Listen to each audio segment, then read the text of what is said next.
Perang mencekam puncak, tembakan OPM dibalas sniper Kostra, 3 tewas, markas KKB lebur. Operasi pasukan elit gabungan TNI menewaskan 3 anggota OPM pimpinan Panglima Tinggi KKB Goliat Tabuni. Pasukan gabungan yang terdiri dari Kopassus, Marinir dan Kostrat di puncak ini melakukan serangan langsung ke markas pertahanan di Ilaga. Markas yang disebut-sebut sebagai jantung pertahanan OPM bahkan menjadi persembunyian itu dihancurkan di Kampung Tigilobak, Distrik Sina Barat, Kabupaten Puncak, Kamis tanggal 31 Juli pukul 15 waktu Indonesia Timur. Berdasarkan informasi, aparat gabungan sudah mengepung markas tersebut namun masih memberikan tembakan untuk menyerah. Namun tembakan peringatan dibalas OPM. Akibatnya, baku tembak tak terelakkan. Bidikan petembak jitu elit gabungan TNI itu menewaskan AO, MW dan JW anak buah dari Goliat Tabuni. Barang bukti diamankan aparat yakni 1 pucuk senjata laras panjang, 1 senapan angin, 3 magazen, 64 butir amunisi, 4 unit handphone, 1 dompet, 2 powerbank, 1 kapak, 1 parang, 1 ketapel, uang tunai 3,8 juta rupiah, dan 1 KTP atas nama MW. Kapendam 17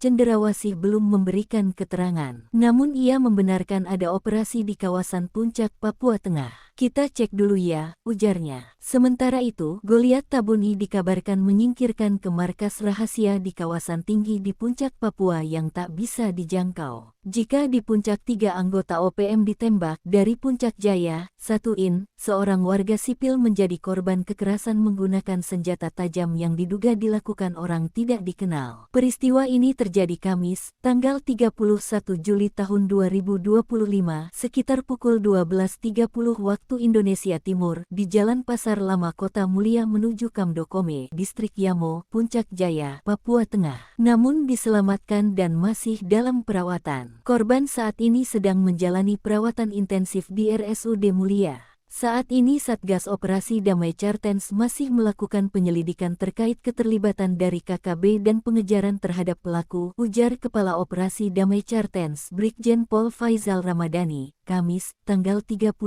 Juli tahun 2025.